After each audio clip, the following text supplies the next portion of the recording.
이화대학교의 작년부 2022년 가을 성경 공부 이어가겠습니다. 이번 학기 말씀을 따라 걷습니다 라는 큰 주제 하에 오늘은 공평하신 하나님이라는 주제를 가지고 감사절을 맞이하는 주간에 함께 생각해 보려고 합니다. 본문은 이사야서 64장, 에베소서 2장, 마태복음 6장, 특히 25절, 26절입니다. 제 가정에 둘째 아이가 태어날 때 일입니다. 당시 저는 혼자 멀리서 유학 중이었습니다. 산모가 병원에 실려갔다는 연락을 받고 부랴부랴 비행기에 몸을 실었습니다. 그런데 그 서울로 가는 긴 비행 시간 동안 첫 아이를 낳을 때만큼의 기대와 설렘이 없었던 기억이 납니다. 새로 태어날 아이의 얼굴은 어떻게 생겼을까? 첫 아이처럼 궁금하진 않았습니다. 생명을 잉태하고 출산하는 일이 한 남자와 여자의 인생에서 이게 얼마나 엄청난 일입니까? 그런데도 그 엄청난 일이 한 번 경험한 일이 되고 보니까 어느새 기대와 설렘이 반감이 되고 있었습니다. 역설이었습니다. 새 생명이 탄생하는 중체대한 일에 제가 익숙해져 있었습니다. 모순이었습니다. 어떻게 우리가 생명에, 새 것에 익숙해질 수 있다는 말입니까? 하지만 14시간의 지루한 비행 끝에 자정 가까워 병원에 도착했을 때 탈진에 누워있는 엄마 옆에 새근새근 숨을 쉬고 있는, 지금 다 큰 총각이 되었습니다마는 겨우 어른 팔뚝만한 크기의 둘째 아이를 제가 처음 안아보는 순간 저의 예상은 완전히 빗나가 버리고 말았습니다. 전혀 새로운 감격과 환희가 제 가슴 가장 깊은 곳에서 이렇게 솟구쳐 올라오는 것을 느꼈습니다. 첫 아이를 안았을 때와는 뭔가 질적으로 다른 감동의 사건이었습니다. 반복되는 동일한 사건이 아니라 완전히 새로운 사건이었습니다. 제가 비행기를 타고 14시간 동안 날아온 태평양 상공의 길보다 더 멀고 험한 길을 찾아와서 이 세상의 많은 가정 가운데 가난한 제 가정에 한 아이로, 생명으로 박차고 들어온 완전한 새로운 사건이었습니다. 교회 여러분, 왜 오늘 현대인들의 삶에 감사가 없습니까? 우리는 날마다 새로운 상품을 사고 새로운 색깔과 새 이미지로 정말 세상을 갈아치우고 있지만 왜 우리 삶은 늘 피로에 지쳐 있습니까? 제가 볼 때 생명에 대한 감격, 생명에 대한 감탄, 생명에 대한 감사가 메말랐기 때문인 것 같습니다. 날마다 새로운 태양이 뜨게 하시고 생명이 자라게 하신 하나님께는 늘 벅차고 아름답기만 한 이 감격의 사건들을 우리 인간이 당연하고 지루한 것으로 간주하기 때문일 것입니다. 생명에 대한 또 가장 기본적인 것에 대한 감사, 그 기본적인 것에 대한 감사, 그것이 빠졌기 때문에 우리 삶이 메마르고 피로에 지쳐 있는 것 같습니다.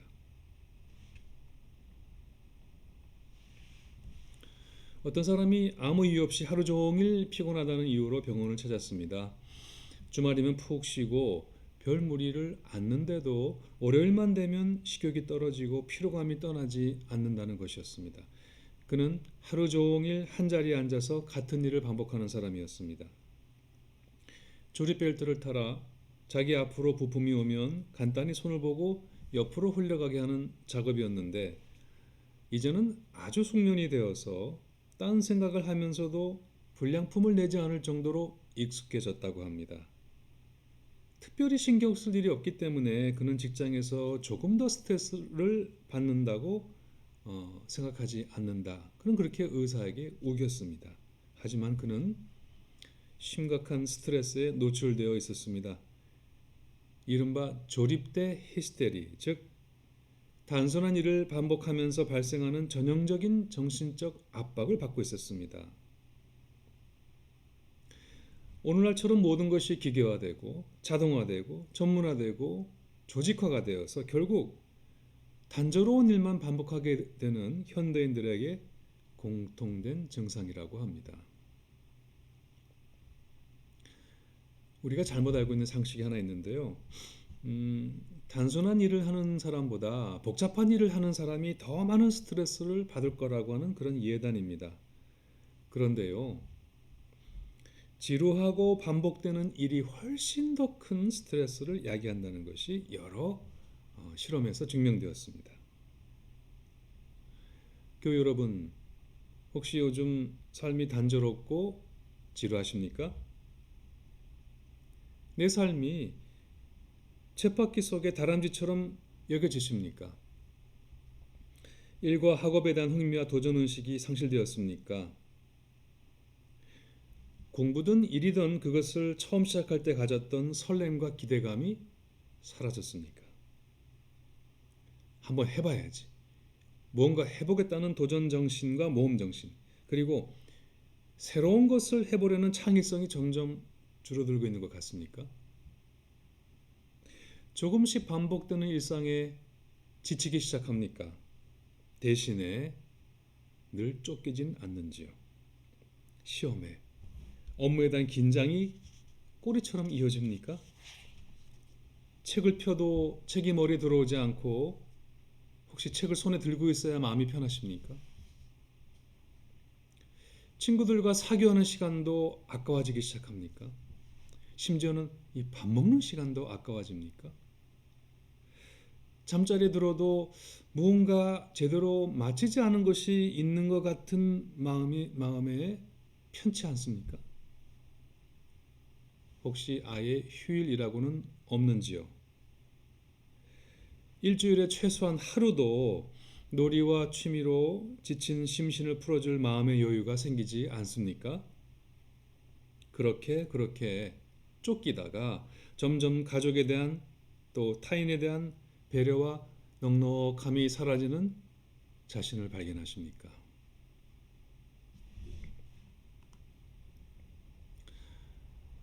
우리가 감사를 회복해야 됩니다. 감격을 회복해야 됩니다. 이 생명이라고 하는 기적과 또 구원의 신비와 일상의 은총에 감탄할 줄 알아야 합니다. 우리에게는 매일이 날마다 새 창조의 아침이어야 됩니다.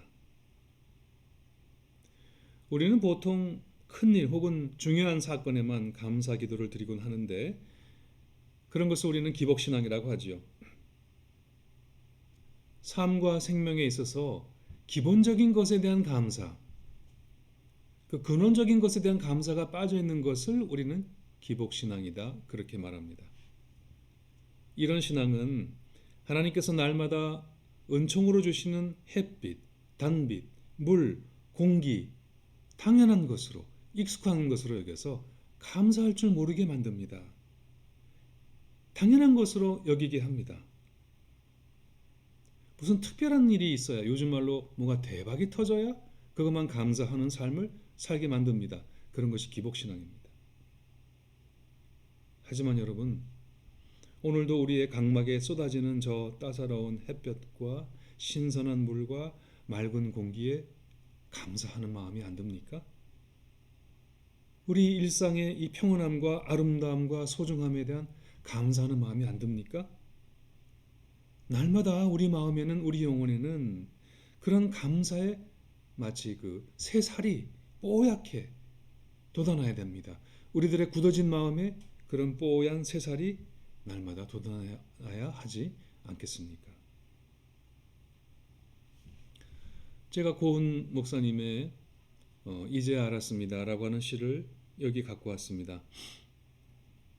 우리가 감사하지 못하는 것은 깨닫지 못했기 때문인 것 같습니다. 감사해요. 깨닫지 못했었는데 그런 노래가 있는 것처럼 지금까지 내가 지내온 모든 삶이 내가 여기에 있는 여기까지 온 이 모든 것이 하나님의 크신 은총의 결과라고 하는 것을 깨닫지 못하고 느끼지 못했기 때문에 우리는 감사하지 못하는 것 같습니다. 고훈의 이제 알았습니다를 읽어봅니다. 화면에 보이시면 같이 읽어보시죠. 할 수 있으면 많이 걷는 것이 좋다는 말을 듣고 반나절 한나절을 걸어 다녔던 내 유년의 가난이 은총이었음을 이제 알았습니다. 될 수 있으면 섬유질 음식으로 식단을 개선하는 것이 좋다는 말을 듣고 고구마 서너 개, 무입 물김치로 겨울 점심 대신했던 내 유년의 배고픔이 은총이었음을 이제야 알았습니다. 언제나 나누고 살아야 건강에 좋다는 말을 듣고 눈깔 사탕 나눠 물고 차마 깨물지 못한 눈물 같은 세월이 은총이었음을 이제야 알았습니다. 고은 목사님 사진입니다. 감사는 이렇게 깨달음에서 옵니다. 내가 당연하게 여기는 것들이 사실은 하나님의 인자하심과 긍휼하심의 결과라는 것을 깨닫는 데서 비로소 감사가 시작됩니다. 아침 이슬의 작곡가 김민기 씨 이야기이죠. 1980년대 초에 그는 자신이 펼쳤던 문화운동에 좌절해서 전국을 떠돌기 시작했습니다. 김제, 전곡, 민통선 등지를 떠돌며 손수 농사를 지으면서 숨어 살았습니다. 그런데 이 4년간의 체험을 통해 그는 농부의 심성을 배울 수 있었고 비로소 세상을 보는 깊은 안목도 얻을 수 있었습니다. 그는 자신의 깨달음의 순간을 이렇게 표현합니다. 민통선 안에서의 마지막 해인 1983년 어느 날 물꼬를 트려고 흙 한 덩어리를 삽으로 퍼냈다. 물줄기가 시원스럽게 터졌다. 문득 오랫동안 나를 짓눌러 오던 낱말들, 창조, 생산, 진보, 예술, 지고의 가치로 여기던 것들의 허울을 알았다. 농사야말로 인간의 창조적인 노동이 주가 돼 얻을 수 있는 산물이라고 믿었는데 그것이 아니었다. 큰 햇살과 바람, 흙과 물, 벌레들은 서로 돕고 있었는데 나는 고작 삽질 한 번이었다. 그렇죠. 우리는 인간의 노동이, 인간의 노력이, 그리고 인간의 의지가 창조의 주체라고 생각합니다. 하지만 지난 봄과 여름에 큰 햇살과 바람, 흙과 물, 벌레들이 소리 없이 서로 도와 들판의 알곡을 살찌우고 있었습니다. 시인은 우리 인간이 하는 일이 고작 삽질 한 번임을 깨달은 것입니다. 그렇습니다. 감사는 이렇게 은혜에 대한 겸손한 깨달음에서 나옵니다. 내가 했다고 생각했는데, 내가 다 했다고 착각했는데 사실은 하나님께서 돌보시고 이끌어 주셨다는 것을 깨달음에서 감사가 시작됩니다. 진실로 창조주 하나님이 예수 그리스도 안에서 우리를 살리시고 구원하신 그 모든 은총을 기억하는 행위, 그것을 성서는 감사라고 말하죠. 그런 감사가 메마르고 지친 우리 영혼을 촉촉하게 적셔주고 소생시켜 줄 겁니다.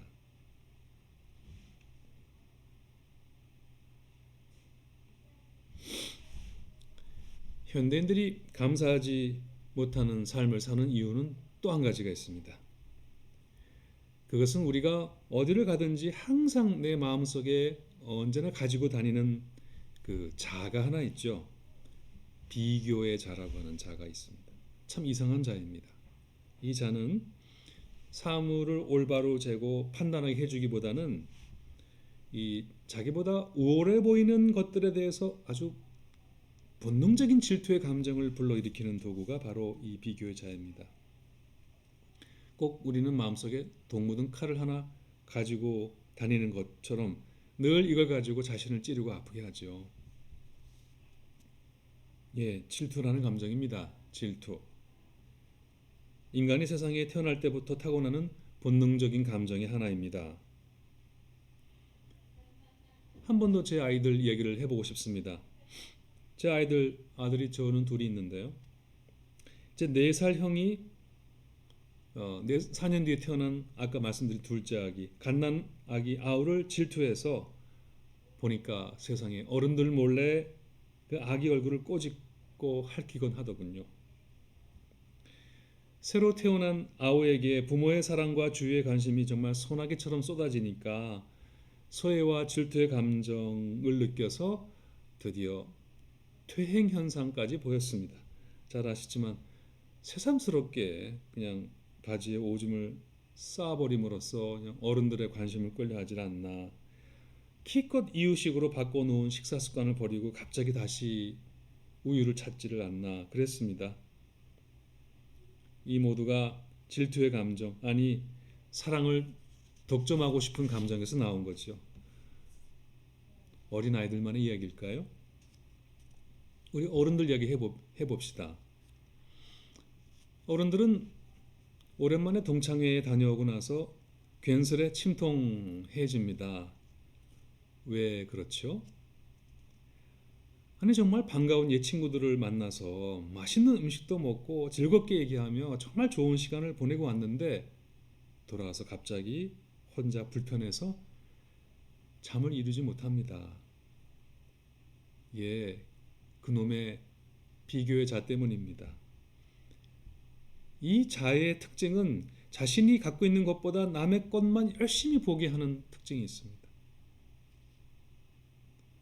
인생은 마치 잔디밭 같아서 내 집에 있는 잔디밭은 석석들이 잔디가 빠진 게 보이는데 멀리 보이는 남의 집은 잔디밭은 참 꽉 차고 푸르러 보이죠.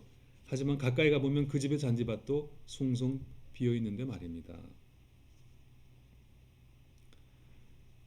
질투, 그 감정은 사랑을 듬뿍 받고 싶다는 강렬한 표현의 하나입니다.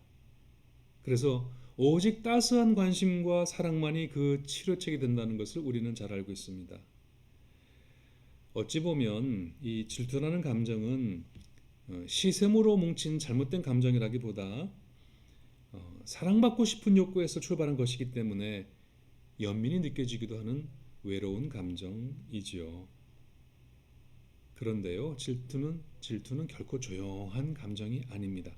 몹시 격렬한 감정이어서 타인에게 무서운 상처를 입히기도 하고 자신에게는 불행의 불덩어리가 되기도 합니다. 하나님께서 가인의 것을 물리치시고 동생 아벨의 제사를 먼저 받으셨을 때 가인은 그 질투심의 극치에서 인류 최초의 살인자가 되었습니다. 이거 결코 잔잔한 감정이 아닙니다. 그래서 성서는 질투를 악의 눈이라까지 표현하죠. 악의 눈. 과연 씻을 수 없는 원죄처럼 모든 인간의 영혼 깊이 도사리고 있는 이 질투라는 감정을 극복하고 우리가 감사를 하는 삶을 살 수 있는 방법은 없겠습니까? 제가 엘사 타메즈라고 하는 남미의 유명한 신학자가 한 말을 한번 옮겨보았습니다. 오늘날과 같은 무자비한 경쟁 사회에서 정말로 중요한 것은 우리들의 가슴 저 깊은 곳에서부터 하나님이 은혜로 우리들을 하나님의 아들과 딸로 불러 값으로 따질 수 없는 완전한 존엄성을 주셨다는 것을 깨닫는 것이다. 이제 우리는 인간이 되기 위해 공적을 쌓아야 하는 것이 아니다. 인간의 존엄성은 시장에서 가장 비싼 우유나 가장 유명한 상표나 상품을 산다고 얻어지는 것이 아니다. 존엄성이란 선물이다. 그것은 돈으로 살 수 있는 것이 아니다. 엘사 타메즈라고 하는 남미의 여성 신학자의 말입니다. 모든 것이 상품이 되고 있는 이 시대에 대한 정말 깊은 영적인 통찰과 위로의 말이 아니라 할 수 없습니다. 이 신학자의 말을 달리 표현하면 이런 말이 될 겁니다. 여러분은 시장의 commodities, 상품이 아니라 하나님의 masterpieces, 작품입니다. 여러분은 시장의 상품이 아니라 하나님의 작품입니다. 예, 우리 성서가 말하는 인간의 본질은 우리는 하나님의 형상대로 지음받은 하나님의 작품이라는 겁니다. 에베소서 2장 10절에 저 좋은 말씀이 있죠. 제가 세 번역으로 번역한 것을 읽어봅니다. 우리는 하나님의 작품입니다. 우리는 하나님의 작품입니다. 선한 일을 하게 하시려고 하나님께서 그리스도 예수 안에서 우리를 지으셨습니다. 너무 멋진 말입니다. 자, 그렇다면 질투란 무엇이죠? 질투란 자기가 이미 받은 것에는, 가진 것에는 전혀 의미를 두려고 하지 않고 대신에 타인이 갖고 있는 것에 더 큰 의미를 부여해서 자기 자신을 스스로 괴롭히는 감정을 우리는 질투다 이렇게 말합니다. 하나님은 우리 하나하나를 고유한 작품으로, 세상에 둘도 없는 작품으로 지으셨는데 나를 상품처럼 다른 것들과 비교하면서 자신을 학대하는 감정을 질투라 합니다.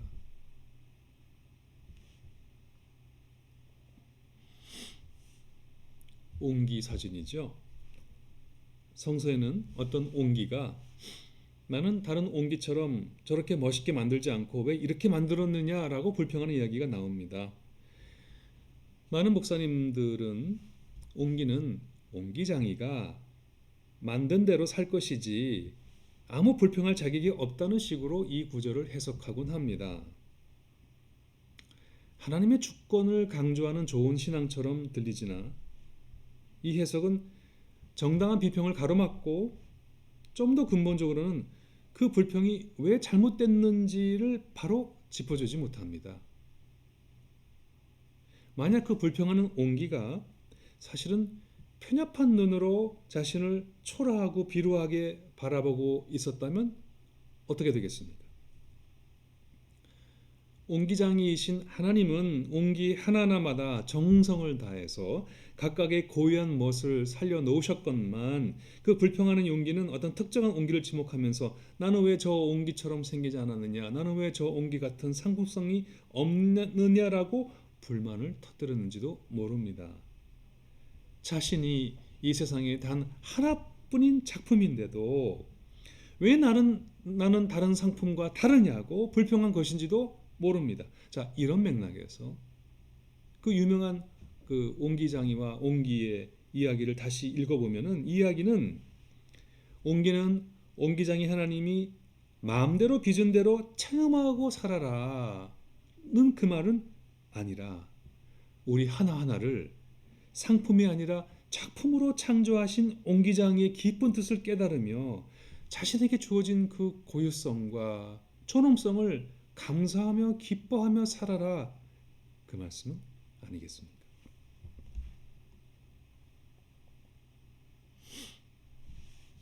송명희 시인이 보이시죠? 송명희 시인의 나라는 제목의 노래 있죠. 정말 아름다운 가락과 깊은 가사로 인해서 교회에서 많이 불리는 찬양 중의 하나입니다. 그런데 보시다시피 이 노래의 작사자가 중증 뇌성마비 장애인이라는 사실을 기억하면서 이 노래를 듣는 사람은 그리 많지 않은 것 같습니다. 송명희 시인은 의사의 실수로 태어날 때부터 장애인이 되었습니다. 그럼에도 불구하고 그는 뜻밖에도 이 나라고 하는 제목의 노래에서 오늘 저의 말씀의 제목처럼 공평하신 하나님을 노래합니다. 가사 들어볼까요? 나 가진 재물 없으나, 나 남이 가진 지식 없으나, 나 남에게 있는 건강 없으나, 나 남이 있는 것 있으니, 나 남이 못 본 것을 보았고, 나 남이 듣지 못한 음성 들었고, 나 남이 받지 못한 사랑 받았고, 나 남이 모르는 것 깨달았네. 공평하신 하나님이 나 남이 가진 것 나 없지만 공평하신 하나님이 나 남이 없는 것 갖게 하셨네. 뭐가 공평합니까? 가난한 집안에 장애인으로 태어나서 재물도 지식도 건강도 없는데 옹기장인은 그런 옹기를 빚었는데 어떻게 하나님이 공평합니까?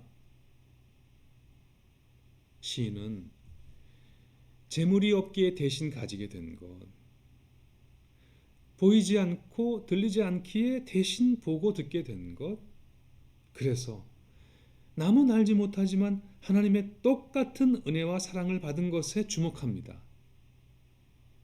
그래서 세상의 모든 상식과 지식을 깨고 하나님이 공평하시다라고 선언합니다. 만약에 가진 것 많고 배운 것 많고 건강한 사람이 그렇게 말했다면 그것은 하나님에 대한 모독일 겁니다. 하지만 저 송시인이 그렇게 말했다면 그것은 세상의 모든 잘나고 부유하고 뻑 있는 사람들의 불신앙을 질타하는 믿음의 고백이 됩니다. 우리는 늘 비교의 잣대로 내게 없는 것 대신 남이 가진 것을 보면서 하나님은 왜 이리 불공평하십니까? 라고 따집니다. 하지만 성서의 에스겔 선지자가 이렇게 말하죠. 너희는 이르기를 주의 길이 공평하지 아니하다 하는도다. 이스라엘 족속아 들을지어다. 나의 길이 어찌 공평하지 아니하냐? 너희 길이 공평하지 아니한 것이 아니냐?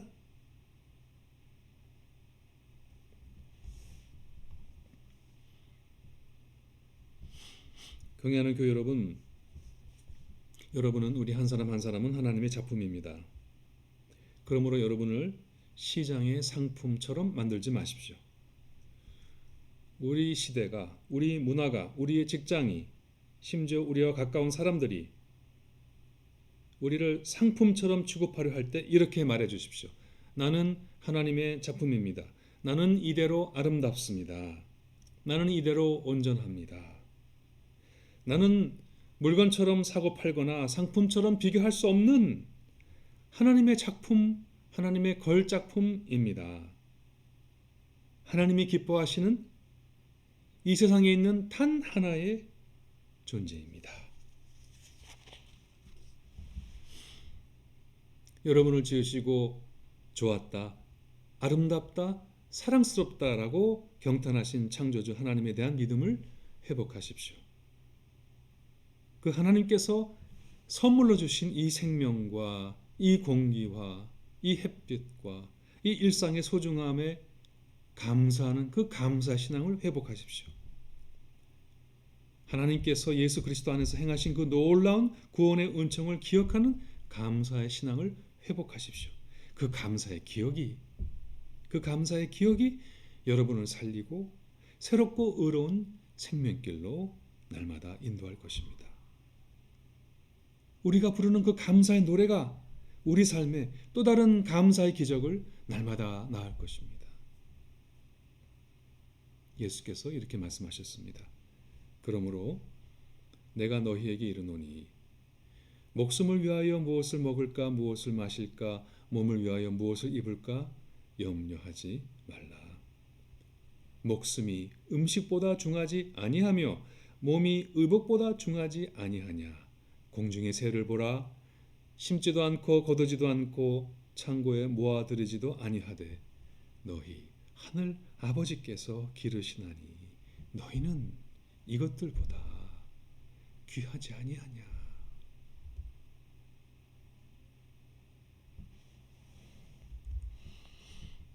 감사합니다.